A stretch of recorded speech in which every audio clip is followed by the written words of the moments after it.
అందరికీ నమస్కారం అండి. ఈరోజు శ్రీపాద శ్రీ వల్లభ చరితామృతంలో 9వ అధ్యాయం పారాయణ చేసుకుందాము. 9వ అధ్యాయంలోకి వెళ్ళబోయే ముందు 8వ అధ్యాయంలోని కొన్ని ధ్యాన విశేషములను మనం ఇప్పుడు చెప్పుకుందాము. 8వ అధ్యాయంలో శ్రీ బాపన్నార్యుల వారు శ్రీపాద శ్రీ వల్లభ స్వామి వారి తాతగారు కదండి. ఆయన శ్రీశైల క్షేత్రంలో శ్రీ మల్లికార్జున లింగంలోనికి శక్తిపాతం చేస్తారు సూర్యమండలం నుంచి.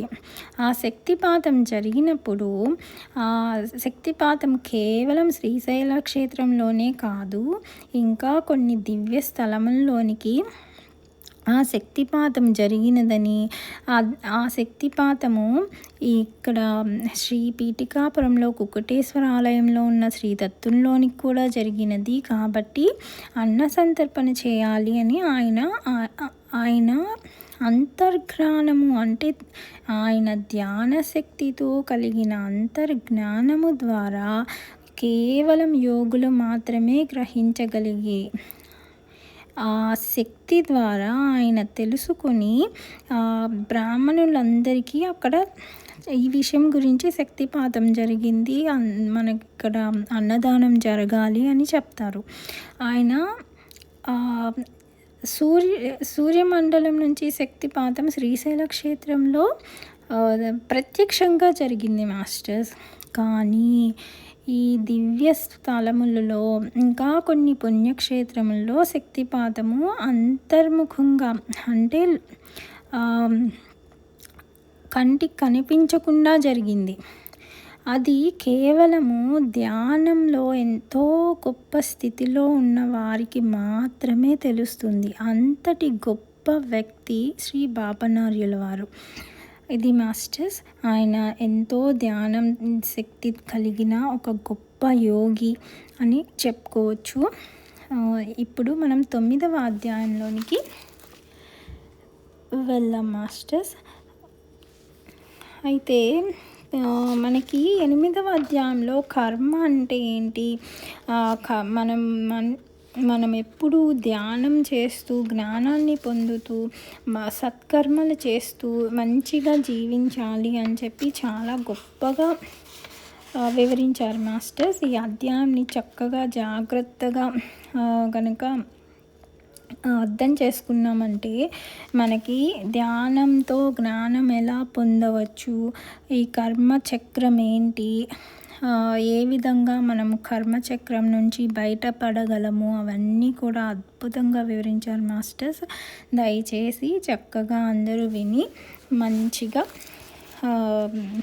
ధ్యానం చేయండి మాస్టర్స్. ఇప్పుడు 9వ అధ్యాయం పారాయణ చేసుకుందాము.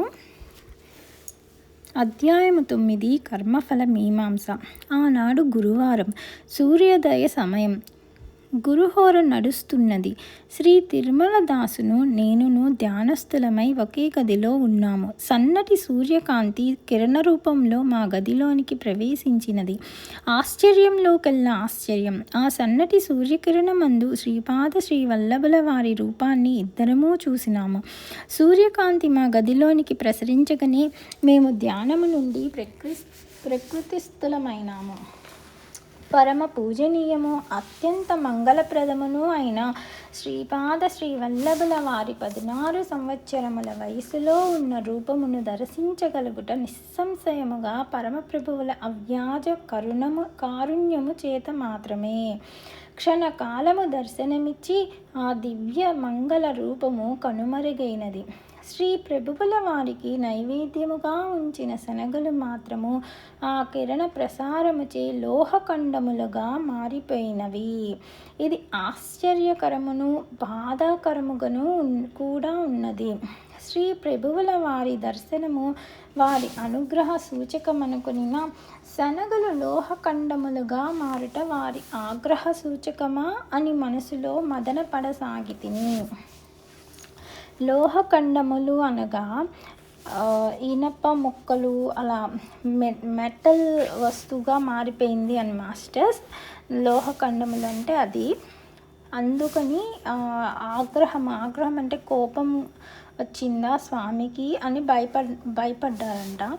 అప్పుడు శ్రీ తిరుమల దాసు ఇట్లు చెప్పనారంభించును. నాయన శంకర భట్టు, ఈరోజు మధ్యాహ్నము నా ఆతిథ్యమును స్వీకరించి నీవు కురువపురమునకు ప్రయాణము కావచ్చును. శ్రీ దత్తప్రభువుల అనుజ్ఞ అయినది. గురువారము మిట్ట మధ్యాహ్న సమయమందు శ్రీ దత్త క్షేత్రములందు దత్తప్రభువులు భిక్ష చేయుదురు. ఇది ఎంతయో శుభప్రదమైన కాలము.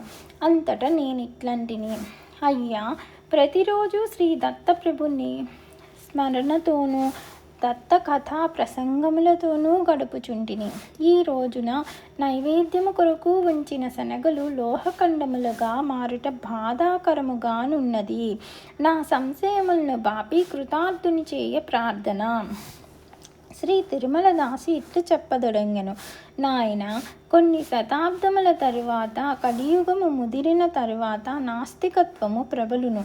నాస్తికత్వమును నిర్మూలించి ఆస్తికత్వమును తిరిగి నెలకొల్పుటకు శ్రీ ప్రభువులు చిత్ర విచిత్రమైన లీలల ద్వారా జీవులను అనుగ్రహించెదరు. భవిష్యత్తులో దత్తప్రభువులు చేయబోవు ధర్మ సంస్థాపన కార్యక్రములన్నింటికీ బీజరూపమున ఈ శ్రీపాద శ్రీవల్లభ అవతారములో వారు అనుగ్రహించెదరు. ఖనిజములో చైతన్యము నిద్రాణ స్థితి. ఖనిజ స్థితిలో అంతర్లీనముగా ప్రాణముండును. ఖనిజముల రకరకముల రసాయనిక ప్రక్రియల వలన ప్రాణము ఉద్భవించును. ప్రాణములో మానసము అంతర్లీనముగా నుండును. ప్రాణరూపములో చైతన్యము అర్ధనిద్రాణ స్థితి. దీనిని నీవు వృక్షముల్లో స్పష్టముగా చూడగలవు. మత్తు పదార్థము తీసుకున్న మనుజుడు తన శరీరమునందు ఈ స్థితిని అనుభవించును. ప్రాణశక్తి రూపమున అభివ్యక్తమైన తత్వము పరిణామము చెంది వికాసము చెందిన దశలో మనస్సు ద్వారా పనిచేయుటను నేర్చుకును. ఈ స్థితిని జంతువులో చూడగలవు. జంతువు పూర్తి వికాసము చెందిన దశలో మనుష్యుడు అనిపించుకును. మనస్సు తన యొక్క సంపూర్ణ శక్తితో పనిచేయును. అయితే మనస్సునకు అతీతమైన అతి మానసముండును. అది అంతర్లీన స్థితిలో నుండును. మానవుడు యోగము ద్వారా పరిపూర్ణ మానవుడగును.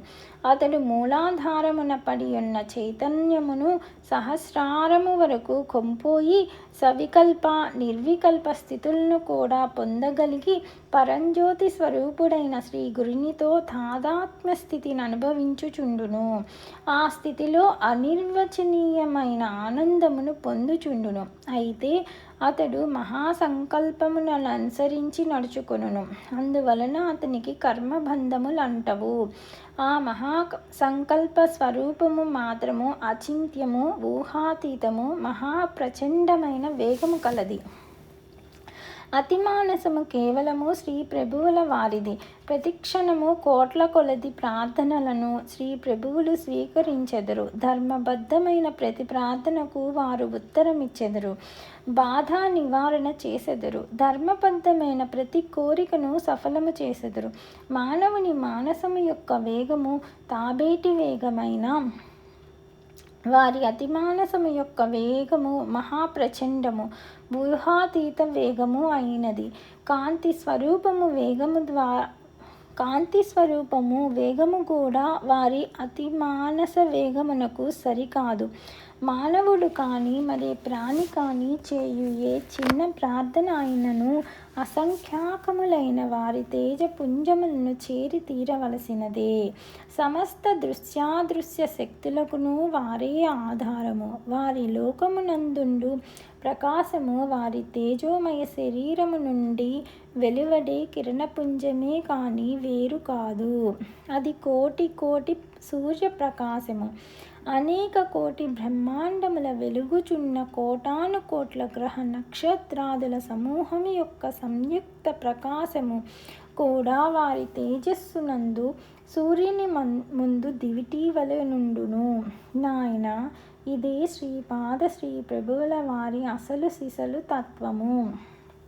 అనంత శక్తి, అనంత జ్ఞానము, అనంత వ్యాపకత్వము, కలిగిన ఆ నిర్గుణ నిరాకార స్వరూపము సృష్టి యందు తనకు గల అవ్యాజ అనంత కరుణతో సగుణ సాకారముగా మనుష్య రూపములో శ్రీపాదుల వారి రూపములో దర్శనమిచ్చుచున్నది. దీనిని గ్రహించుటకు మానవునికి పరిపూర్ణత్వము సిద్ధించవలెను. శ్రీపాద శ్రీవల్లభుల దివ్య స్వరూపము. మానవునిలో దైవము వైపునకు పరిణామము అనివార్యమైనట్లనే దైవము కూడా తన యొక్క అనంత పరిమితులను కుదించుకుంటూ వచ్చి క్రిందనున్న స్థితుల్లోనికి దిగి వచ్చుచుండును. దీనిని అవతరణమని అందురు.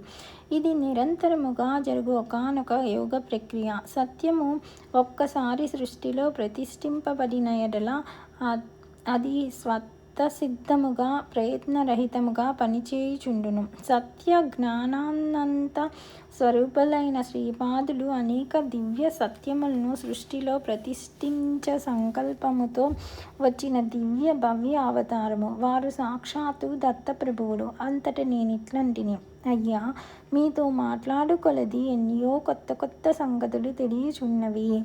శ్రీ గురుస్వరూపము అంతు చిక్కుటలేదు. వారి దివ్య భవ్య చరిత్రను ఎట్లు లిఖింపవలెనో, ఏ వ్యాఖ్యానములతో వ్రాయవలెనో తెలియటలేదు. మీరు సత్యమును ప్రతిష్ఠించుట అని చెప్పిరి. నేను విగ్రహ ప్రతిష్ఠల గురించి వింటిని గాని సత్యమును ప్రతిష్ఠించుట వినలేదు. నా యందు దయ ఉంచి వివరించ ప్రార్థన. అంతటా తిరుమలదాసు ఇట్లనెను, అయ్యా శంకర భట్టు, నీవు శ్రీవారి దివ్య చరిత్రను వ్రాయుటకు సంకల్పింపబడిన వాడవు. నీవు తారసిల్లన శ్రీపాద భక్త పరమాణువుల అనుభవములను, వారు చెప్పు విషయములను లిఖించుము. నీ వ్యాఖ్యానములు అనావశ్యకములు. శ్రీవారి చరిత్రము శ్రీవారే శ్రీలేఖిని ద్వారా వ్రాయించుకొందురు. ఇంతకు మించి నీవు ఆలోచించుట వ్యర్థము. మానవుడు రకరకముల భోజన పదార్థములను తీసుకొనును. అవి వాటంతటవియే జీర్ణమై మానవునికి శక్తినిచ్చుచున్నవి. ఈ ప్రక్రియ యందు మానవుని ప్రమేయము కానీ ప్రయోజకత్వము కానీ లేవు. మానవుడు భోజనము సంపాదించుకొనుట వరకే వాని బాధ్యత. ఆ తరువాత తిన్న ఆహారము పచనమై శక్తినిచ్చుట ఆరోగ్యవంతమైన శరీరము యొక్క విధి. అనగా భోజనము సంపాదించుకుంట అనున్నది నీకు విధించబడిన కర్తవ్యము. తిన్న ఆహారమును పచనము చేసి శక్తిని అందించుట శరీరము యొక్క కర్తవ్యము. మానవునికి మనస్సు ఉన్నది కనుక ఎక్కువ స్వాతంత్రము అనుభవించుచున్నాడు. కావున తప్పు ఒప్పు రెండూ చేయు అవకాశం ఉన్నది. అయితే శరీరమునకు ఆ స్వేచ్ఛ లేదు. అది తిన్న ఆహారమును పచనము చేసి శక్తిని అందించవలసినదే. ఇది తిన్నవానికి ఇష్టమున్నను లేకున్నను ప్రయత్నరహితముగా జరిగిపోవు ఒకానొక స్వతసిద్ధ కార్యము. అనగా శరీరమునకు విధి నిర్ణయించబడినది. దానికి సంబంధించిన సత్యము ప్రతిష్ఠించబడినది. సత్యము వలన జరుగు కార్యము అప్రయత్నముగును, మన సంకల్పముతో ప్రమేయము లేకుండగును జరుగుచుండును. ప్రకృతిలోని అనగా ఈ సృష్టిలోని చర్యలు ప్రతిచర్యలు సత్యమును ఆధారముగా చేసుకుని జరుగుచుండును. సూర్యాస్తమయములు, ఋతుచక్రము, గ్రహ నక్షత్రాదుల గతులు ఈ రకముగా జరిగి తీరవలసినదే. ఇది అనుల్లంఘనీయమైన శాసనము. అనగా ఇవి మరొక విధముగా జరుగు స్వాతంత్ర్యము వాటికి ఇయ్యబడలేదు. సర్వవ్యాపకత్వము కలిగిన ప్రభువు కూడా సృష్టి యందలి ప్రాణుల యందు దయగలవాడై తాను నిర్ణయించిన విధిని కొంత సరళము చేయుచుండును. కృతయుగమునందు సర్వమును సంకల్ప మాత్రమున సిద్ధించుచుండును. త్రేతాయుగమునందు యజ్ఞయాగములు చేయుట వలన సిద్ధించుచుండును. ద్వాపర యుగమునందు మంత్ర అస్త్ర యోగము వలన సిద్ధించుచుండును. కలియుగమున తంత్రశాస్త్రమునకు ప్రాముఖ్యత కలదు. ఈ యుగమున యంత్రముల వలన సిద్ధించుచుండును. యుగ ధర్మములను బట్టి సరళీకరణము కావించబడినది. మానవుల శక్తియుక్తులు తగ్గుచున్న కొలదియును సరళీకరణము విధానము నిర్ణయింపబడినది. శ్రీపాదుని నిరంతర ధ్యానము వలన దర్శనము లభించును. 3 అహోరాత్రములు ఏకధారగా శ్రీపాద శ్రీవల్లభ స్మరణము చేయుచు వారిని ధ్యానించు వారికి శ్రీపాదులు సశరీరముగా దర్శనమిచ్చి ధన్యులను చేసెదరు. మానవుడు పతనమగుటకు 1,00,000 మార్గములను అనుసరించిన ఎడల వానిని ఉద్ధరించుటకు దైవము 10,00,000 మార్గములను అనుసరించును. శ్రీ దత్తప్రభువు తన అంశావతారముల చేతను సిద్ధులు, యోగులు, అవధూతులు, మహాసిద్ధుల ద్వారాను ఈ సృష్టి పాలనము చేయుచుందురు. పూర్వము యుగములందలి శ్రీ దత్తుల వారైన ఈ శ్రీపాదుల వారు అను స్వల్ప సంశయము నీ మనసులో బీజరూపమున ఉన్నది. దానిని నివారణ చేయుటకై శ్రీపాదుల వారు నైవేద్య రూపముగానున్న శనగలను లోహపు శనగలుగా మార్చిరి. అనసూయామాత లోహపు శనగలను తింటకు యోగ్యమైన శనగలుగా మార్చినది. నేనెవరో కాదు సుమి, అలనాటి దత్తుడనేనని గుర్తు చేయుటకే వారిట్లు చేసిరి. దీనిలో ఇంకొక రహస్యార్థము కూడా ఉన్నది. నీ జాతకమందు గురుడు జబ్బు స్థానములో నున్నాడు. గురుగ్రహమునకు శనగలతో సంబంధమున్నది. గురుగ్రహము వలన నీకు సంభవింపదలచిన విపత్తులు బీజరూపములో నున్నవనియో వాటిని ఎంతమాత్రము మొలకెత్తుటకు వీలులేని లోహస్వరూపముగా మార్చితిననియో శ్రీవారు ఈ సంకేతమును నీకు తెలియచేసినారు. శ్రీపాదుల వారు తమ దివ్య మానసములో వీక్షించని వస్తువు ఏదియూ ఈ సృష్టిలోనికి రాదు. వారు తమ దివ్య మానసములో వీక్షించిన జీవి ఏదియూ ఈ సృష్టిలోనికి వచ్చే అవకాశమే లేదు. ఇది పరమ సత్యము. సత్య వస్తువునకు సంబంధించిన జ్ఞానము సుప్రతిష్టమై ఉండుట వలన ఆ జ్ఞానమును పొందిన వారందరూ ఈ లోకము నుండి అంతర్ధానమైనను నష్టము వాటిల్లదు. ఆ జ్ఞానమును పొందుటకు యోగ్యత కలిగిన మానవుడు ఈ సృష్టిలోనికి వచ్చినప్పుడు జ్ఞానము స్వయముగా అతనిని వరించును. దైవశక్తులు, చిరంజీవులైన మునులు, అవతార పురుషులు అందరూ అవినాశతత్వమును చెందినవారు. మానవులు వినాశతత్వమునకు చెందినవారు. అవినాశతత్వము యొక్క జ్ఞానము, స్థితి, శక్తి, గతి ఈ విధముగా ఉండి తీరవలనది నియమమేదియునూ లేదు. అయ్యది స్వేచ్ఛాతత్వము. అది పరిపూర్ణము. అది అత్యంత ప్రాచీనము మరియు అత్యంత నవీనము. కారణము లేని కార్యము జరుగుటకు వీలు లేదు. సర్వ కారణములకును సర్వ కార్యములకును ఏకైక తత్వమే ఆధారము. అది అన్నింటికీ అతీతము. అది ఏ దత్తతత్వము. ఆ దత్తప్రభువు తన సంపూర్ణ కళలతో కలియుగమున ప్రప్రథముగా శ్రీపాద శ్రీవల్లభునిగా అవతరించినది ఈ పీఠికాపురములోనే. అటువంటి శ్రీపాద శ్రీవల్లభుల వారిని గురించి వర్ణించి చెప్పుటకు 1000 శిరస్సులు కలిగిన ఆదిశేషునకు కూడా అసాధ్యము. నాయన శ్రీపాద శ్రీవల్లభులు తరచుగా తాము శ్రీ నృసింహ సరస్వతిగా అవతరించదమని సెలవిచ్చి ఉన్నారు. హిరణ్యకశ్యపుడు అతి విచిత్రములైన వరములను పొందెను. వాడు మరణించుట అసాధ్యమని అనిపించును. అయినను ఇచ్చిన వరములకు భిన్నము కాకుండా అత్యంత ఊహాతీత విధానమున శ్రీ నరసింహ అవతారము హిరణ్యకశ్యపుని హతమార్చినది. పరమ భక్తుడైన ప్రహ్లాదుని కాచి రక్షించినది. ప్రహ్లాదుడు స్తంభములో కూడా తన స్వామి ఉన్నాడని వచించెను. స్వామి స్తంభము ద్వారా ప్రకటితమయ్యను. అసలు దైవము ఉన్నాడా లేడా అను సంశయములు కలియుగములో మెండుగా నుండును. కలియుగ హిరణ్యకశ్యపుల మదమును అణచుటకు ప్రహ్లాదుని వంటి భక్తులను కాచి రక్షించుటకును శ్రీ దత్తప్రభువు అవతరించిరి. భగవంతుడు ఉన్నాడని రుజువు చేయుట నరసింహావతార విశిష్టత. దైవదూషణ చేయువారి మదముననుచుట, దైవ భక్తులను కంటికి రెప్పలా కాచి రక్షించుట అను 2 ప్రధాన ఉద్దేశములతో ఈ సృష్టిలోనికి వచ్చిన దత్తుని అవతారములే శ్రీపాద శ్రీవల్లభులను శ్రీ నృసింహ సరస్వతియును. శ్రీపాదుల వారికి సాధ్యాసాధ్యములు ఏమీయూ లేవు. తిరుమల దాసు ఈ విధముగా చెప్పుచుండగా నా మనస్సున ఒక సందేహము వచ్చినది. నేను భూజపత్రముల మీద శ్రీపాద శ్రీవల్లభ చరితామృతమును వ్రాయిచుంటిని.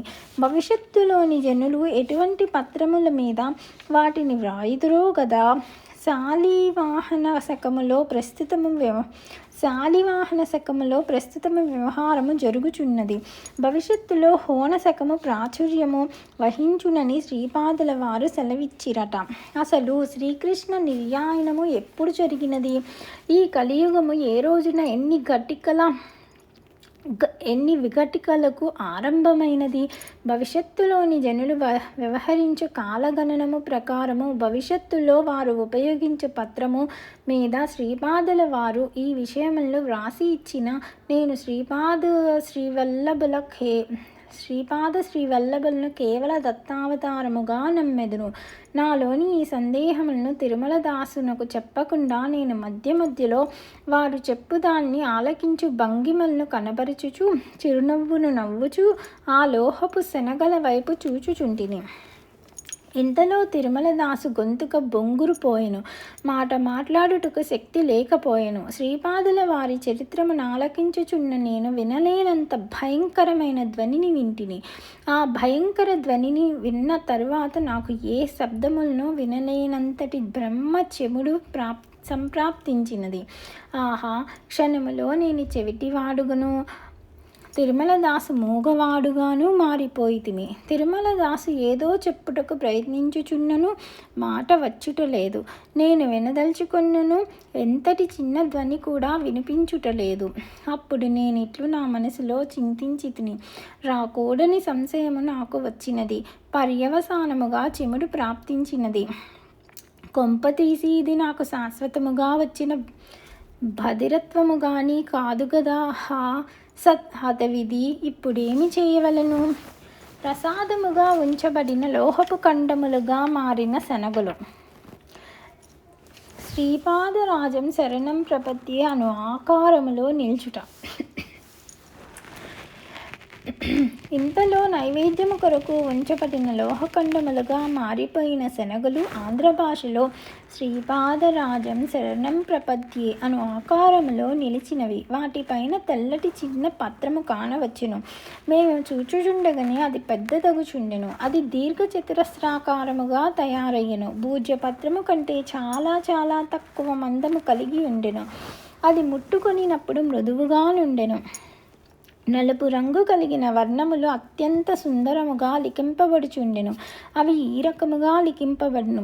లిపి తెలుగు భాషలో నున్నది. శ్రీకృష్ణ నిర్యాణము క్రీస్తుపూర్వము 3102 సంవత్సరమున ఫిబ్రవరి నెల 18వ తేదీన రాత్రి సమయము 2:27:30 ఇది ప్రమాదినామ సంవత్సర చైత్ర శుద్ధ పాడ్యమి శుక్రవారము అశ్విని నక్షత్రము శ్రీకృష్ణ నిర్యాణానంతరము కలి ప్రవేశించినది. నాకు ముచ్చమటలు పోయి సాగినవి. నా శరీరము నందలి నీరంతయును స్వేదరూపమున బయటకు వచ్చుచుండెను. శరీరమున కంపము తీవ్రముగానున్నది. శ్రీపాదుల వారు అదృశ్యముగా ఇచటనే ఉన్నారని నాకు రూఢి అయినది. నా మనమున ఏమి నా దురదృష్టము, నేను కుర్వపురమునకు చేరుట కలలోని మాట. శ్రీపాదుల వారు నరసింహావతారమును ధరించి నన్ను సంహరించినను ఆశ్చర్యపోనవసరం లేదు. వస్త్రమును ఉతికి ఆరవేసిన విధముగా శంకరభట్టును ఉతికి ఆరవేయమని తిరుమల దాసుని వారు ఆజ్ఞాపించిన నేనేమి చేయగలను? ప్రభువు ఆజ్ఞాపించినచో తిరుమల దాసు నన్ను ఖచ్చితముగా బండకేసి కొట్టి ఉతికి ఆరవేయును అని చింతించి తిని. ఆత్మజ్ఞానులమని గొప్పలు చెప్పుకొని కొంతమంది గురువులు సాధారణంగా బ్రహ్మజ్ఞానమునకు సంబంధించిన విషయమును తమ శిష్య పరమాణువులకు బోధించుచు ద్రవ్యాపేక్ష చేత తమ శిష్యులను ప్రశంసలతో ముంచెత్తుదురు. అటులనే ఫలానా గురువు చేత ప్రశంసింపబడినాను అని అహముతో శిష్యుడు సంచరించును. ఇట్టి గురు శిష్యులు ఉభయులను దోషభూయిష్ఠులు. బ్రాహ్మణ కుల సంజాతుడనైన నాకు రజక కుల సంభవుడైన తిరుమలదాసుచే బ్రహ్మజ్ఞానమును బోధింపచేయుట శ్రీపాదుల వారి చమత్కారము. పరిసరములనున్న వారు తమ రజక వృత్తిలో నిమగ్నమై ఉన్నవారే గాని ఇటువంటి గహనతమమైన విషయములు చర్చించువారు కానీ అవగాహన చేసుకొనగలుగువారు కానీ కాదు. ఏది ఏమైనను నాకు శ్రీపాద శ్రీవల్లభులే శరణ్యము. నేను తిరుమలదాసు వంక చూచి తిని అతని ముఖము ప్రసన్నముగా నుండి బ్రహ్మ వర్చస్సుతో వెలుగొందుచుండెను. అంతట నా మనమున తిరుమలదాసు బ్రాహ్మణుడని మలిన మనస్కుడనైన నేను రజకుడనని తోచిను. నైవేద్యముగా ఉంచబడిన లోహరూపమున మారియున్న శనగలు క్రమముగా యథారూపమున పొందినవి. శ్రీపాదుల వారు నన్ను మన్నించారని అర్థము చేసుకుంటుని. మరి కొంతసేపటికి తెల్ల రంగులోనున్న ఆ పత్రము అంతర్ధానమాయెను. తిరుమలదాసు ఇట్లన్ను, నాయన శంకర భట్టు, ఈ కలియుగము లోహయుగము, ఇదంతయును కల్మషములతో కూడిన యుగము. శ్రీపాదుల వారి ఆజ్ఞ మేరకు నేను నా శరీరమును చాలించిన తరువాత కొంతకాలము హిరణ్యలోకమున ఉండి ఆ తదుపరి తిరిగి మరాఠ దేశమున శరీరధారిని కాక తప్పదు. అయ్యా శ్రీపాదుల వారి మిమ్మల్ని కూడా శరీర పతనానంతరము మరి ఒక జన్మకు రావలసినదని ఆజ్ఞాపించారా? ఆ వృత్తాంతమును సెలవిచ్చి నన్ను ధన్యుడ చేయవలసినదని అంటిని. తిరుమలదాసు ఇట్లనెను, ఒక పర్యాయము నేను శ్రీపాదుల వారి మాతామహుల ఇంటికి ఉతికిన బట్టలు తీసుకొని పోయి తిని. సుమతి మహారాణి మేనమామ అయిన శ్రీధరావధాన్లు గారు శ్రీపాదుల వారినెత్తుకుని ఆడించుచుండిరి. దత్త దిగంబర దత్త దిగంబర దత్త దిగంబర అవధూత అని వారు పాడుచుండిరి. అప్పుడు శ్రీపాదుల వారు 2 సంవత్సరముల బాలుడు. వారు కేరింతలు కొట్టుచూ ఆడుచుండిరి. ఆ దృశ్యము నయన మనోహరముగా నుండెను. అంతటా నేను శ్రీపాద శ్రీవల్లభ దత్త దిగంబర అంటిని. శ్రీధరావధాన్లు నా వైపు చూచిరి. అంతటా శ్రీపాదుల వారు నరసింహ సరస్వతి దత్త దిగంబర అనిరి. తాము సాక్షాత్తు దత్తప్రభువులుగా గతములో అవతరించితమనియు ప్రస్తుతము శ్రీపాద శ్రీవల్లభ నామమున తెరపై నున్నామనియు తెరమరుగైన తరువాత నరసింహ సరస్వతిగా రానున్నామనియు శ్రీపాదుల వారు తమదైన శైలిలో ఈ విధముగా బోధపరిచిరి. సమర్థ సద్గురువే షిరిడీ సాయిబాబాగా అవతరించుట. శ్రీపాదుల వారు, తాత, నేను నరసింహ సరస్వతిగా మరాఠ దేశమున అవతరించదలచి తిని. తిరుమలదాసును కూడా మరాఠ దేశమునకు రమ్మనుచుంటిని అనిరి. శ్రీధరావధాన్ల వారి నోట మాట రాలేదు. అంతట తిరుమలదాసు, నేను ఎప్పుడు ఏ రూపములో ఏ జన్మలో ఎచ్చటనున్నను నన్ను దయతో కనిపెట్టి ఉండవలసిన బాధ్యత తమరిది. నాకు మీ యొక్క బాలకృష్ణుని రూపమునందు మక్కువ ఎక్కువ అంటిని. అప్పుడు శ్రీపాదుల వారు, తిరుమలదాసు, నీవు మరాఠ దేశమున గాన్ఘీ మహారాజ్ అను పేరుతో రజక కులమున జన్మించెదవుగాక. దీన దళిత దుఃఖితుల సేవలో పునీతుడవయ్యెదవుగాక. దీసిలా నగరమున సాయిబాబా నామమున యవన వేషమున నా యొక్క సమర్థ సద్గురు అవతారము రానున్నది. నీవు తప్పక యవన వేషమున నున్న నా సమర్థ సద్గురు అవతారము యొక్క అనుగ్రహమును పొందెదవుగాక. నీకు బాలకృష్ణుని రూపమునందు మక్కువ గనుక గోపాల గోపాల దేవకీ నందన గోపాల అను నామమును జపించెదవుగాక. నీ మనోనేత్రమునందు సదా నేను నీకు దర్శనమిచ్చెదను. నీవు ఈ శరీర పతనానంతరము కొంతకాలము హిరణ్యలోకమునందుండి ఆ పైన గాన్ఘీ మహారాజ్గా లోకహితార్థము చేయుము. ఇదే నీకు నా వరము, నా అభయము అని నన్ను దీవించిరి. శ్రీధరావధాన్లు కొంతసేపటికి మామూలు స్థితిలోనికి వచ్చిరి. వారికి ఇదంతయును అయోమయముగా నుండెను. ఇంతలో సుమతి మహారాణి వారి మేనమామను పిలిచెను. వారికి పూర్తిగా మాయ కమ్మి ఉండుటచే తిరిగి శ్రీపాదుల వారిని సామాన్య బాలకుని వల్లనే భావించిరి. అంతటా నేను ఇట్లంటిని, అయ్యా, నాకొక సందేహము కలదు. శ్రీకృష్ణుడు భగవద్గీతలో కర్మఫలములు అనివార్యములని సెలవిచ్చి ఉన్నారు కదా. వాటికి ఉల్లంఘనము కాకుండా శ్రీపాదుల వారు కర్మ ధ్వంసము నెట్లు చేసెదరు? సద్గురువులకు, సత్పురుషులకు, యోగులకు చేసిన దాన ధర్మముల ఫలితం ఫలితము. తిరుమల రాసి ఇట్లనెను, శ్రీకృష్ణుడు కర్మ ఫలితములను అనుభవింపవలననే చెప్పెను, కానీ జాగ్రత్తావస్థలోనే వానిని అనుభవించవలెనని చెప్పలేదు. వాని స్వప్నావస్థలో కూడా అనుభవించవచ్చును. భౌతికముగా శరీరముతో అనుభవించవలసిన 10 సంవత్సరముల కర్మమును మానసిక క్షోభ వలననో స్వప్నములలోని మానసిక బాధల వలననో కొద్ది గడియలలో అనుభవించి రాహిత్యమును పొందవచ్చును. సత్పురుషులకు, యోగులకు దానధర్మములు, సేవలు చేయుట వలనను, దేవతా కైంకర్యములు చేయుట వలనను కూడా పాపకర్మ క్షయమగును. దేవతామూర్తులు పుణ్యస్వరూపములు. వాటికి కైంకర్యములు చేయుట వలనను మన పాపము వాటికి ఆపాదింపబడి వాటి పుణ్యము మనకు ఆపాదింపబడును. పుణ్యమూర్తులకు దానధర్మములు, సేవలు చేయుట వలన కూడా ఇదే విధముగా బదలాయింపు జరుగును. సమర్థ సద్గురుని ధ్యానము చేయుట వలన ధ్యానశక్తి మధ్యమమును బదలాయింపు జరుగుచుండును. సద్గురువు తన శిష్యుని నుండి సేవలను గైకొని ఆ సేవా మాధ్యమున శిష్యుని పాపకర్మలను తాను స్వీకరించి తమ తపఫలమును శిష్యునికి సంక్రమింపజేయును. పాపఫలమును ఎవరో ఒకరు అనుభవింపక తప్పదు. అయితే దేవతామూర్తులు, అవతార పురుషులు, మహాతేజోమూర్తులు కనుక, వారు అగ్నిస్వరూపులు కనుక తాము స్వీకరించిన పాపకర్మములను వారు దగ్ధము కావించగలుగుదురు.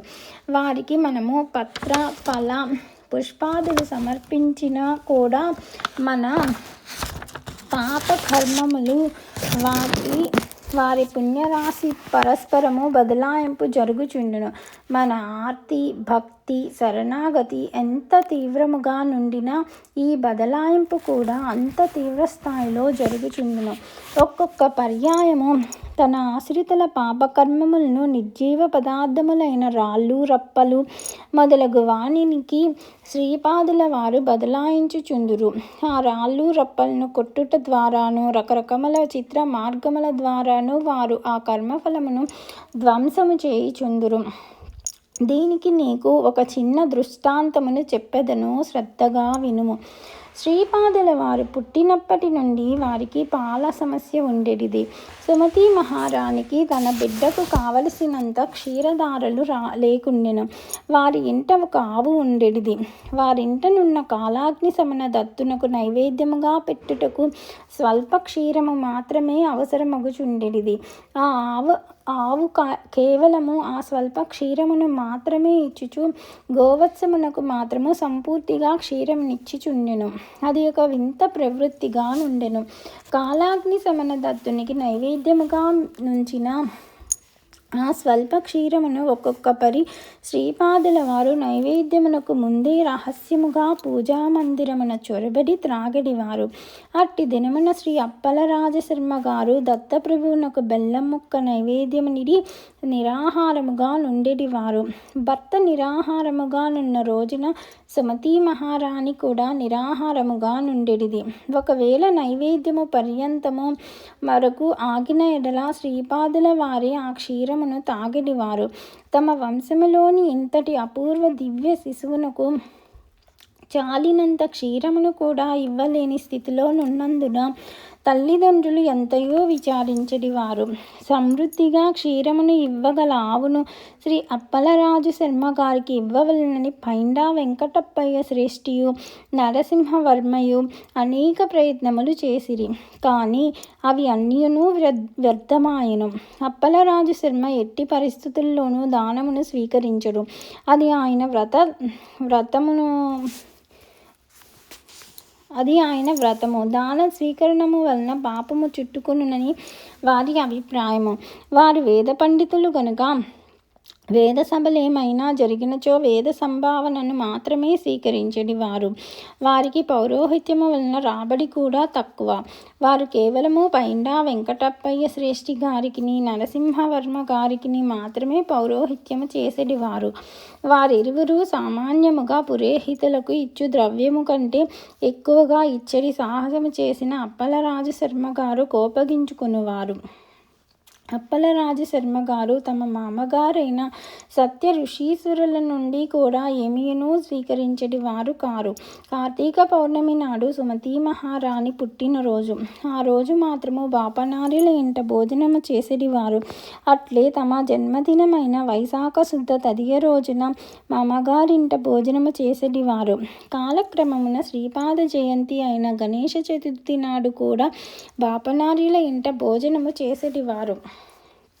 కుటుంబం యొక్క ఈ దుస్థితిని తలంచుకొని సుమతీ మహారాణి ఒకనాడు భర్తతో, నాథ, మా పుట్టినింటి వారు స్థితిపరులే కదా, పైగా వారు కూడా నిష్ఠాగరిష్టమైన శ్రోత్రియ సంస్కారముల వారు. శ్రీమంతులైన మా మల్లాదేవి వారి నుండి గోవును ఒకదానిని స్వీకరించుటలో నాకు దోషమేమీనూ కనబడుటలేదు. శ్రీపాదునికి కడుపు నిండుగా క్షీరమును కూడా ఇవ్వలేని స్థితిలోనున్నాము. మీరు సావధానముగా ఈ విషయమును ఆలోచించవలసినదిగా నా మనవి అనెను. అంతటా అప్పలరాజు శర్మ ఇట్లనెను, సౌభాగ్యవతి, నీవు చెప్పడి విషయము బాగుగానే ఉన్నది. సత్య ఋషీశ్వరులు పాపరహితులు కావున వారి నుండి గోవును స్వీకరించుట వలన దోషమేమియూ నుండనేరదు. కానీ ఈ విషయమున ధర్మశాస్త్ర ప్రకారము ఆమోదము అత్యావశ్యకము. శ్రీపాదుడు దత్తావతారుడని మహనీయులు చాలామంది తెలిపి ఉన్నారు. శ్రీపాదుని జననమునకు పూర్వము నుండిను ఇప్పటి వరకు అత్యంత ఆశ్చర్యకరమైన విషయములు నడుచుచున్నది. ఇది దత్తుని యొక్క నవావతారమే అయిన ఎడల మన ఇంట నుండ గోమాతయే సమృద్ధిగా క్షీరము నీయవచ్చును కదా, లేదా నీకు క్షీర సమృద్ధి కలుగజేయవచ్చును కదా.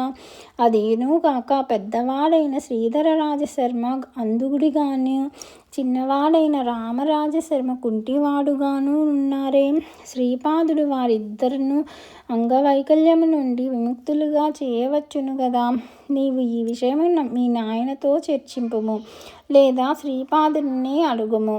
వచ్చి నా నియమము ఉల్లంఘింపబడి తీరవలసిన విషయ సమస్యను దైవము నాకు సృష్టించుట ఉచితము కాదు.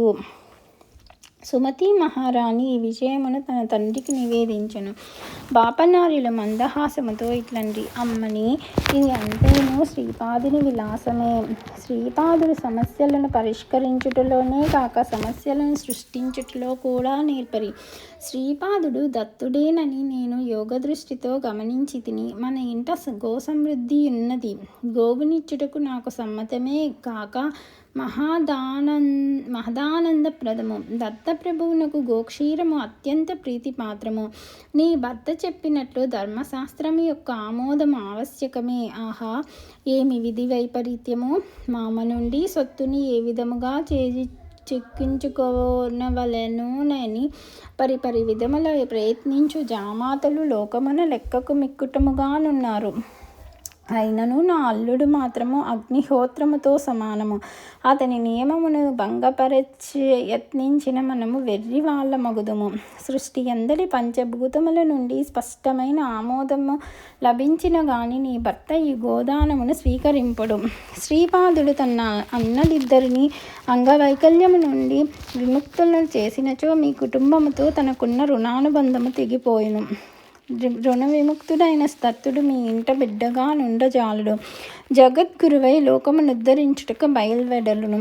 అందువలన పొరపాటును కూడా నీవు శ్రీపాదుని వారి సోదరుల అంగవైకల్యము పోగొట్టుమని కోరకుము. సర్వమును కాలాధీనమై ఉన్నది. ఆ కాలము శ్రీపాదుని ఆధీనమై ఉన్నది. శ్రీపాదుడు సంకల్పించిన నీకు క్షీర సమృద్ధి కలిగి తీరును. అయితే శ్రీపాదునితో నీకు రుణానుబంధము నశించును. రుణ విముక్తుడైన ఈ శ్రీ దత్తప్రభువు మన కుటుంబములకు పరిమితుడుగాక విశ్వగురుత్వము గృహము నుండి పలాయనము చిత్తగించును. శ్రీపాదుడు సంకల్పించిన మీ ఇంటనున్న గోవు క్షీర సమృద్ధమై తన వింత ప్రవృత్తిని విడనాడి క్షీరము నసుంగును. అప్పుడు అసలు ఈ సమస్యయే తలెత్తదు. కావున నీవు కొంతకాలము ఓరిమి వహించుము. దత్తుడు సంకల్పించిన ఈ విష సమస్యను దత్తుడే పరిష్కరించును అని తెలిపెను. అంతటా శంకరభట్టు, అయ్యా, శ్రీపాదుల వారి అన్నలిద్దరును అంగవైకల్యముతో జనించుటకు గల కారణమేమి? దానికి కుటుంబపరమైన కర్మదోషములున్నవా అని ప్రశ్నించెను. అంతటా తిరుమల దాసు ఇట్లనెను, నాయన, శ్రీ దత్తాత్రేయుల వారు సాయం సంధ్యలో అవతరించిరి. శ్రీపాదుల వారు ఉషకాలమున అవతరించిరి. రాబోవు శ్రీ నృసింహ సరస్వతి అవతారం మిట్ట మధ్యాహ్నం అభిజిల్లగ్నమునందు జరుగును. దత్తలీలలు అగాధములు. సాయం సంధ్య తరువాత చీకటి ఆవరించును. జీవులు నిద్రావస్థలో నుందురు. కావున దత్తావతారము యోగ సాధనల్లోని పరిణామక్రమములో సంపూర్ణ బాధ్యతను తాను వహించి జీవులను సుఖనిద్ర పుచ్చినది. ఎటు వెళ్ళవలెనో, ఏమి చేయవలెనో, పరిణామం యొక్క ఏ దిశలో కదలవలెనో జీవులకు అంతుబట్టని గాఢాంధకారము. జీవులకు తెలియకుండగానే వారిలో పరిణామమును సాధించుట దత్తావతార విశిష్టత. జీవులు ఏ ప్రయత్నమును చేయకయే లేదా స్వల్ప ప్రయత్నము చేతనే వారికి తెలియని రీతులలో అంతశ్చైతన్యము యొక్క అగాధ లోతులలో నుంచి పరిణామము వైపునకు పయనించిరి. ఇది కేవలము ఒక్క భూమండలమునకే పరిమితము కాదు. శ్రీపాదుల వారి ఆగమనము ఉషకాలమున జరిగినది. ఉషస్సునందు సూర్యభగవానుని సమస్త శక్తులను ఒక్కసారి విజృంభించి జీవులను పునీతులను చేయును. వారి ఆత్మ సూర్యునకు ప్రతీక. జీవులలోని వివిధములైన శక్తులు జాగృతమై వివిధ గతులలో నాట్యమాడుచు అనంత వైవిధ్యములో పరిణామము నొందుటను అది సూచించును. మధ్యందిన మార్తాండు చండ ప్రచండమైన స్వరూపము. ఆత్మ సూర్యుడు తన సంపూర్ణ శక్తులను విచ్చలవిడిగా సమృద్ధిగా వెదజల్లుచు జీవులను జాగృతము చేయుట నరసింహ సరస్వతి అవతార ప్రయోజనము. ఈ విషయములు వారి యొక్క విశ్వవ్యాప్త చైతన్యమునకు సంబంధించిన విషయములు. అవతారమునకును శ్రీపాద శ్రీవల్లభ అవతారమునకు మధ్య సమయమున కాలరాత్రి నడిచినది. అది కేవలము మహాంధకార స్వరూపము. దానికి ప్రతీకగా పెద్దన్నగారైన శ్రీధర రాజశర్మ జన్మించిరి. ఆ రాత్రి గడిచిన తదుపరి ఉన్న స్థితి సంశయములు, నాస్తికవాదములు, కుతర్కములు, వక్రభాష్యములు వగైరా ఉన్న స్థితి. దానికి ప్రతీకగా చిన్నన్నగారైన శ్రీరామరాజశర్మ జన్మించిరి.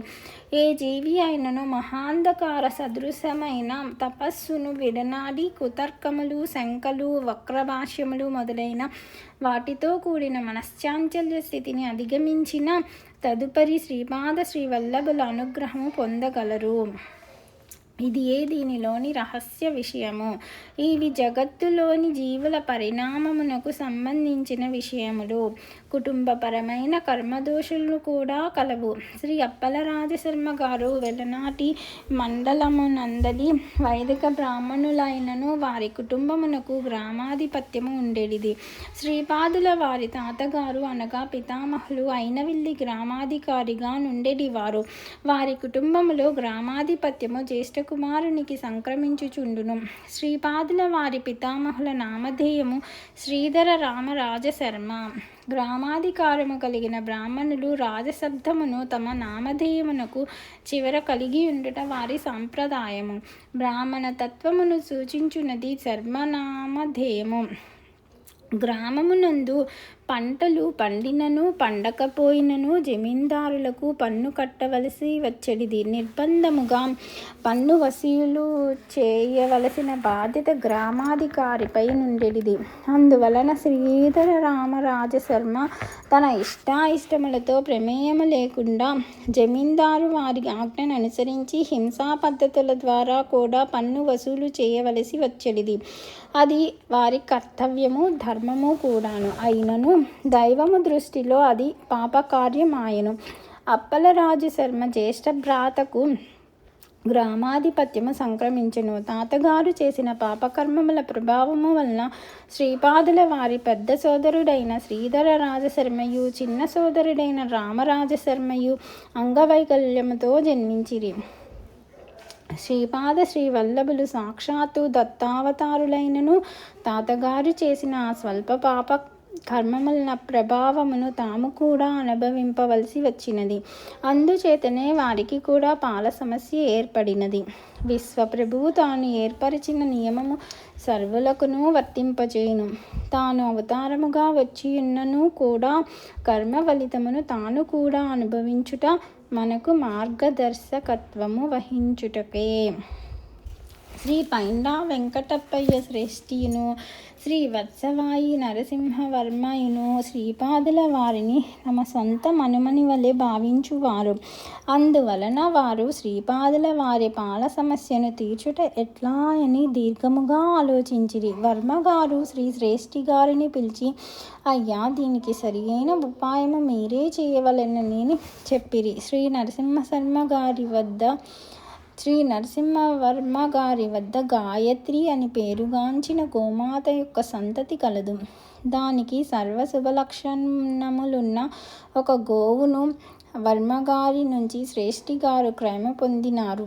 విక్రయించగా వచ్చిన ధనమును వర్మగారు తమ వద్ద భద్రముగా నుంచిరి. ఇంతలో వర్మగారింట పౌరోహిత్యము నిమిత్తము అప్పలరాజు శర్మ గారు వచ్చిరి. వారికి ఈ గోవిక్రయ ధనమును వర్మగారొసంగిరి. పౌరోహిత్యము జరుపునప్పుడు సామాన్యముగా సంభావన నిమిత్తము ఇయ్యబడు మొత్తము కంటే ఇది చాలా ఎక్కువగా ఉండెను. అప్పలరాజు శర్మ గారు ధర్మబద్ధముగా తాము తీసుకోవలసిన ద్రవ్యమును మాత్రమే తాము తీసుకుని మిగతా ధనమును తిరస్కరించిరి. అంతటా వర్మగారు తాము కూడా ఆ మిగతా ధనమును తీసుకొనుటకు అంగీకరింపలేదు. సుక్షత్రియ వంశములో జన్మించిన నేను దానమిచ్చిన సొమ్మును తిరిగి స్వీకరింపజాలనండి. ఈ తగాదా శ్రీ బాపనారీల వద్దకు వచ్చినది. బ్రాహ్మణ పరిషత్తు సమావేశమైనది. సభలో శ్రీ బాపనారీలు ఇట్లు ప్రకటించిరి. అప్పలరాజ శర్మ నిరాకరించిన ఈ మొత్తమును తీసుకొనుటకు ఇష్టపడేవారు తీసుకోవచ్చును. అనేక మంది బ్రాహ్మణులు ఆ మొత్తమును తమకు ఇప్పించవలసిందిగా పోటీ పడజొచ్చిరి. ఇది అంతయును విడ్డూరమైన విషయము. అంతటా తరుణ వయస్కుడైన పాపయ్య శాస్త్రి అను బ్రాహ్మణుడు, శ్రీపాదుడు దైవాంశ సంభవుడు కాడు, దైవమే అయిన ఎడల ఈ విచిత్ర పరిస్థితి ఏల దాపరించును? శ్రీదత్తుడే అయినచో తన ఇద్దరు సోదరులను అంగవైకల్యము నుండి ఏల కాపాడడు? జరిగిన కొన్ని సంఘటనలు కేవలము యాదృచ్ఛికములు. కొండంతలుగా చేసి చెప్పటం మహానేరము. నేను దత్తభక్తుడను. శ్వేతార్కరక్షను కూడా గురువు నుండి పొందినవాడను. ప్రతిరోజు ఎంతయో జపము చేసుకొనుచున్నాను. నేను ఎటువంటి దానమును స్వీకరించినను మలినము అంటదు. యోగ్యుడనైన నాకు ఈ ధనమును ఇప్పించవలసినది అని అడిగెను. బ్రాహ్మణ పరిషత్తు పాపయ్య శాస్త్రికి ఆ ధనమును ఇప్పించెను. ఆ ధనము ఒక మంచి గోవును సంపాదించుకొనుటకు తగినంత ధనము. సభ ముగిసిన తదుపరి విజయ గర్వముతో పాపయ్య శాస్త్రి ఇంటికి పోయెను. అప్పుడు వాని మేనమామ తన ఇంట నుండెను. ఇరువురికి ఇష్టాగోష్ఠి జరిగినది. భోజనము చేసి వెళ్ళమని పాపయ్య అడిగెను. అతడు తాను సంవత్సరమునకు ఒకే ఒక పర్యాయం భోజనము చేసేదనని, ప్రస్తుతము తన మేనల్లుని ఇంట భోజనము చేయుటకు వీలు పడదనియూ చెప్పి శీఘ్రముగా వెడలిపోయెను. మేనమామ వెళ్ళిపోయిన తరువాత పాపయ్య సాలోచనగా కూర్చుని ఉండెను. అతని భార్య వచ్చి, స్వామి, ఇప్పుడు వచ్చిన ఈ మేనమామ గత సంవత్సరము చనిపోయిన మీ సొంత మేనమామను అచ్చుగుద్దినట్టు పోలియుండలేదా అనెను. పాపయ్య ఉలిక్కిపడెను. తనకు ఒకే ఒక మేనమామ ఉండేవాడు. అతడును గత సంవత్సరము పరమపదించెను. ఇప్పుడు ఈ మేనమామ ఎవడు? తన బుద్ధి ఎంత భ్రమలో చిక్కుకున్నది. తనకు మేనమామ వరుస అయిన వాళ్ళు మరికొందరున్నను వారెవ్వరునూ ఇతనిని సూటికి 100 పాళ్ళు పోలి ఉండలేదు. చనిపోయిన తన మేనమామ యొక్క ప్రేతాత్మన తాను చూసినది. అతని గుండె వేగముగా కొట్టుకొననారంభించినది. తనకు భూత ప్రేత పిశాచములతో ఎట్టి మంత్ర తంత్ర ప్రమేయము కూడా లేదు. తాను ఉపాసించడి దత్తుని అనుగ్రహము నుండి తాను పతనమగుచుండెనా? రానున్నది తనకు చెడు కాలమా? మేనమామ వెళ్ళిపోవచ్చు, నీవు స్వల్పకాలములోనే నన్ను కొలుసుకొనగలవని ఆశించుచున్నాను అని చెప్పిన మాటలు అతని మనస్సును పరిపరి విధముల బాధింపదోడగెను. తాను అనతి కాలములోనే మరణించి తన మేనమామను పరమలోకములో కలుసుకొనుటకుపోనున్నాడా అని గుండె బరువెక్కెను. ఓం ద్రాం దత్తాత్రేయ నమః అని అతడు జపించుకొనెను. ఒకరోజు ఆ రోజు జపమున ఏకాగ్ర చిత్తముతో చేసుకొనలేకపోయెను. శ్రీ కుక్కుటేశ్వర ఆలయమునందలి స్వయంభూ దత్తుని దర్శించుకొనుటకు పోయెను. దత్తమూర్తిని ధ్యానింపదొడిగెను. ఆ ధ్యానములో తనకు శిరస్సులోని దత్తుడు కనిపించసాగెను. అచ్చట కూడా జపము చేసుకొనుటకు కూర్చున్నప్పుడు మనస్సు చంచలముగా నుండెను. అర్చక స్వామి ప్రసాదమునిచ్చినప్పుడు ఆ ప్రసాదమంతయును విషపూరిత కలశమున ముంచి ఇచ్చుచున్నట్లు తోచెను. అర్చక స్వామి నవ్వుచూ ఏదో చెప్పుచుండెను. అయితే పాపయ్యకు మాత్రము ఈ ప్రసాదము తిని తొందరగా మరణించుము అని వినిపించుచుండెను. పాపయ్య ఇంటికి తిరిగి వచ్చునప్పటికీ తన భార్య నుదుట కుంకుమ కనిపించదాయెను. నేను బ్రతికుండగానే కుంకుమనేల తీసితివని అతడు భార్యను గద్దించెను. రూపాయి కాసంత కుంకుమ బొట్టును పెట్టుకుని ఉండగా భర్త తననిట్లు గద్దించి మాట్లాడుట ఆమెకు వింతగా తోచెను. పాపయ్యకు మనస్థిమితము తప్పెననే అది ప్రచారము వేగవంతమాయెను. పీఠికాపురమున వదంతులు, పుకార్లు, విమర్శలు మెండుగా నుండెను. పాపయ్యకు మానసిక చికిత్స, భూత చికిత్స మొదలైనవి చేయబడుచుండెను. తనకి పిచ్చి లేదనియూ తాను చెప్పడి విషయములన్నీయూ యథార్థములే అని అతడు చెప్పుచుండెను. అంచటనున్న జనులు పిచ్చివాడు కూడా ఒక్కొక్కప్పుడు తర్కబద్ధముగా మాట్లాడుచుండునని చెప్పుకొనసాగిరి. పాపయ్య భార్యకు ఒక మంచి ఆలోచన వచ్చెను. అజ్ఞానవశమున తన భర్త శ్రీపాదుని నిందించిన కుకర్మకిది ఫలితమని ఆమె తలపోసెను. నోరు లేని పాషాణమూర్తులైన దేవతామూర్తుల కంటే సశరీరుడై దివ్యాంశములతో మెలుగొందు శ్రీపాదుని శరణుజొచ్చుట శ్రేయస్కరమని ఆమెకు తోచెను. ఆమె శ్రీపాదుని ఇంటికి వచ్చినది. వానిని ఎత్తుకుని ముద్దాడినది. ఏకాంత సమయమును చూసుకుని వానితో తన యొక్క దురవస్థను తెలిపినది. శ్రీపాదులు ఇట్లనిరి: అత్త, ఇదంతయును ఒక చిన్న సర్దుబాటుతో సమసిపోవును. నీవు నాకు మాతృ సమానురాలువు గనుక ఈ రహస్యమును నీకు చెప్పుచున్నాను. నీవు ఎంత మాత్రము ఆలస్యము చేయక నూతన గృహమును నిర్మించుకొనుము. నీవును మామయ్యు వాస్తు పూజ చేసి నూతన గృహ ప్రవేశము చేసిన తదుపరి అంతయును స్థిమితపడును. శ్రీపాదులు తననిట్లో ఆజ్ఞాపించిరను విషయం ఎవరికీ తెలియనీయక అద్దె ఇంటిలో ఉండుటచే ఈ కష్టములు తమకు సంప్రాప్తించినవనియు స్వంత గృహమును నిర్మాణము చేసుకుని తీరవలెననియు తన వారితో చెప్పి ఒప్పించెను. పాపయ్యకు ఎవరో ఒక పాడుపడిన గొయ్యిని భూదానముగా ఇచ్చిరి. దానిని వెంటనే వ్యయప్రయాసల కోర్చి పూడ్పించిరి. నూతన గృహ నిర్మాణమునకు ఇంటిలోని ధన కనక వస్తువులు అన్నీ వ్యయమాయెను. కొంత రుణము కూడా చేయబడెను. కొండరాళ్లను తెచ్చి సకలములుగా చేసి గృహ నిర్మాణమందు వాడిరి. గృహ ప్రవేశము జరిగిన వెనువెంటనే పాపయ్య స్వస్థుడాయెను. నాయన శంకరభట్టు, పాపయ్యకు మృత్యుదశ నడుచున్నది. వానిని అపమృత్యు సంకటము నుండి శ్రీపాదులు రక్షించిరి. వానికి మానసిక క్షోభ, అవమానము, ధనవ్యయము మొదలైనవి కలిగించి కర్మను ధ్వంసము చేసిరి. అంతేకాకుండా పాపయ్య చెడు కర్మను కొండరాళ్ళలోనికి ఆకర్షించి వాటిని సకలములుగా ఖండించుట ద్వారా పాపయ్య కర్మను నశింపచేసిరి. కర్మధ్వంసమునకు సిద్ధులు, అవధూతలు ఉపయోగించు సిద్ధ మార్గములు చిత్ర విచిత్రములుగా నుండును. స్వస్థుడైన పాపయ్యతో శ్రీపాదులు ఇట్లనిరి: నీవు ఎంతటి బుద్ధిహీనుడవు, బుర్రలేని వాడవు. నీవు మనసారా ఆరాధించు దత్తుడు సశరీరుడై శ్రీపాదుడుగా నీ ఎదుటనే ఉండగా కూడా గుర్తించలేని అభాగ్యుడవు. కుక్కుటేశ్వర ఆలయంలోని పాషాణ దత్తమూర్తినే నీ రక్షకుడని నీవు నమ్మితివి.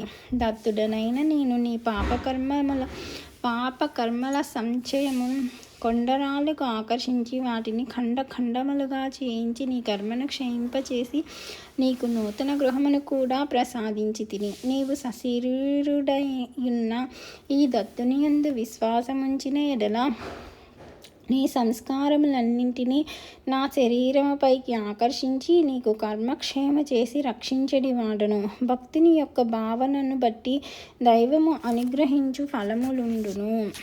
ఈ లీల జరిగిన తరువాత పాపయ్య శ్రీపాద శ్రీవల్లభుల వారిని దత్తావతారముగా గుర్తించిరి. శ్రీపాదుల వారి పాల సమస్య శ్రీ శ్రేష్ఠి గారికిని శ్రీ వర్మ గారికిని బాధాకరముగా నుండెను. వారు శ్రీ సత్య ఋషీశ్వరుల చెంతకు వచ్చి, ఓ రాజర్షి, మీరు జనక మహారాజు వలె సంసారం నందుండియు బ్రహ్మజ్ఞానులై బ్రహ్మమునందు లీనమై ఉన్నారు. మాదొక చిన్న విన్నపము, మీరు దానిని ఆమోదింపవలసినది అని అడిగిరి. దానికి బాపనార్యులు, విన్నపమేదో తెలియకుండా ఆమోదము తెలుపుటెట్లు? మీరు నిస్సంకోచులై విషయమును తెలియజేయుడు. నేను అది ధర్మబద్ధమైన ఎడల ఆమోదించి తీరదను అనిరి. అంతట శ్రీ శ్రేష్ఠి, నేను శ్రీవర్మ వద్ద నుండి గాయత్రి యొక్క సంతతికి చెందిన శుభలక్షణ సమన్వితమైన గోవును క్రయము పొంది ఉంటిని. మా కుల పురోహితులైన శ్రీ అప్పలరాజ శర్మ గారికి దానిని ఇయ్యతలంచితిని. ఆ గోక్షీరము శ్రీపాదుల వారి సేవకు వినియోగపడిన ఎడల అంతకంటే మేము కోరదగునదేదియూ లేదు అనిరి. శ్రేష్ఠి మాటలను ఆలంకించి బాపనార్యులు, సరి ఆ గోమాతను మా గృహమునకు తోలుకొని రండు. దానిని అప్పలరాజునకు ఇచ్చు ప్రయత్నమును చేసెదను. శుభలక్షణములతో కూడిన గోమాత అప్పలరాజు ఇంట నుండుట దాతకు గ్రహీతకు కూడా విశేష శ్రేయస్కరము అని వచించిరి. గోమాత బాపనార్యుల ఇంటికి తీసుకొని రాబడెను. దానిని దానముగా స్వీకరించుటకు అప్పలరాజు శర్మ నిరాకరించిరి. హిమాలయములలో శతోపథ ప్రాంతమనున్నది ఒకటి ఉన్నది. ఆ ప్రాంతము నుండే ధర్మరాజాదులు స్వర్గారోహణము చేసిరి. అచ్చట శ్రీ సచ్చిదానందావధూతాను మహాత్ములుండిరి. వారి వయస్సు కొన్ని శతాబ్దములు. వారు కైవల్య శృంగమునందున్న శ్రీ విశ్వేశ్వర ప్రభువుల శిష్యులు. శ్రీ విశ్వేశ్వర ప్రభువులు తాము పీఠికాపురములో శ్రీపాద శ్రీవల్లభ రూపమును అవతరించి ఉన్నారనియు, తమ బాల్య రూపమును చూచి తరించవలసినదనియు శ్రీ సచ్చిదానందావధూతను శాసించిరి. శ్రీ అవధూత పీఠికాపురమునకు విచ్చేసిరి.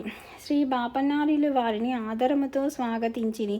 శ్రీపాద శ్రీవల్లభ రూపముననున్న శ్రీ దత్తప్రభువులను దర్శించి చరితార్థులైరి. వారి ముందు ఈ పాల సమస్య తేబడెను. శ్రీ అవధూత అప్పలరాజు శర్మ గోదానమును స్వీకరించి తీరవలననియు, శ్రీపాదుల వారు సాక్షాత్తు దత్తప్రభువు అనియు, వర్ధములైన నియమములతో దత్తప్రభువునకు క్షీరమొసంగు మహత్తర సేవను పోగొట్టకునకూడదనియు నొక్కి వక్కాణించెను. బ్రాహ్మణ పరిషత్తు శ్రీపాదుల వారు దత్తుడేనని చెప్పుటకు సాక్ష్యములను అడిగిరి. పంచభూతములచే సాక్ష్యమునిప్పించదనని అవధూత అనిరి. శ్రీపాదులి దత్తాత్రేయులని పంచభూతములు సాక్ష్యమిచ్చుట. యజ్ఞము ప్రారంభమాయెను. భూమాత సాక్ష్యము పలికెను. శ్రీపాదుల వారు శ్రీదత్తులే కనుక అప్పలరాజు శర్మ గోదానమును స్వీకరించుట దోషము కాదు. మామగారు అల్లునికి పూర్వముఖముగా ఇచ్చున్నది దానముగా లెక్కకు రాదు కనుక సత్య ఋషీశ్వరులు శ్రేష్ఠి నుండి దానిని దానముగా తీసుకుని అల్లునికి కానుకగా ఇయ్యవచ్చును. ఇది భూమాత వచనము. యజ్ఞము ప్రారంభమైన తరువాత యజ్ఞ ప్రాంతము మినహా మిగతా ప్రాంతములో వర్షము కురియుచుండును. ఇది రెండవ సాక్ష్యముగా స్వీకరించబడిన. యజ్ఞమునందు హవిస్సులను అగ్నిదేవుడు స్వయముగా స్వీకరించి గోదానము దోషయుక్తము కాదని వివరించును. ఇది మూడవ సాక్ష్యముగా స్వీకరించును. వాయువు యజ్ఞశాల మినహా మిగతా ప్రాంతం అంతటిని తన ప్రతాపముతో గడగడలాడించను. ఇది నాలుగవ సాక్ష్యముగా స్వీకరించబడిన. ఆకాశము నుండి దివ్యవాణి వెలువడి శ్రీపాదులు సాక్షాత్తు దత్తప్రభువులే అనియు తెలియపరచును. పంచభూతముల సాక్ష్యములు స్వీకరించిన తదుపరి అప్పలరాజు శర్మ గోదానమును స్వీకరించిరి. గోదాన ఫలము శ్రేష్ఠి గారికి దక్కినది. అందుచేత గోవు యొక్క ధరను నరసింహవర్మ అప్పలరాజునకు ఇచ్చునట్లు నిర్ణయించబడినది. ఈ విధముగా శ్రీ అవధూత సన్నిధిలో శ్రేష్ఠి గారికిను వత్సవాయి వారికిను అపూర్వ పుణ్యము లభించినది. భవిష్యత్తులో కోకనదము అని పిలువబడు వాయసపుర అగ్రహారము అనగా కాకినాడ, శ్యామలాంబాపురము అనగా సామర్లకోట, శ్రీ పీఠికాపురము కలిసి మహాపట్టణమగును. లోకమునందలి అన్ని దేశముల వారు, అన్ని జాతుల వారు, అన్ని సంప్రదాయముల వారు ఏదో ఒక జన్మమున ఏదో ఒక రోజున పీఠికాపురమునకు వచ్చి శ్రీ స్వామివారిని దర్శించుకుందురు. శ్రీపాదుని చరిత్రము సంస్కృత భాషలో వ్రాయబడును. శ్రీపాద శ్రీవల్లభ చరితామృతము అను ఈ గ్రంథము శ్రీపాద శ్రీవల్లభులచే ఆశీర్వదించబడును. ఆ భోజ్యపత్రముల ప్రతి శ్రీపాదుని సంకల్పమున అదృశ్య రూపమున శ్రీపాదుని జన్మస్థలమునకు అనేక నిలువల లోతున నిక్షిప్తమగును. వారి జన్మస్థలమునందు పాదుకా ప్రతిష్ఠ ఆలయ నిర్మాణము జరుగును. శ్రీపాదుల వారికి గోదానము చేయగలిగి నా మహాపుణ్యశాలి వైశ్య శ్రేష్ఠుడైన పైండా వెంకటప్పయ్య శ్రేష్ఠి ధన్యుడు. వారి కుటుంబమున సిరి సంపదలకు లోటు ఉండదు.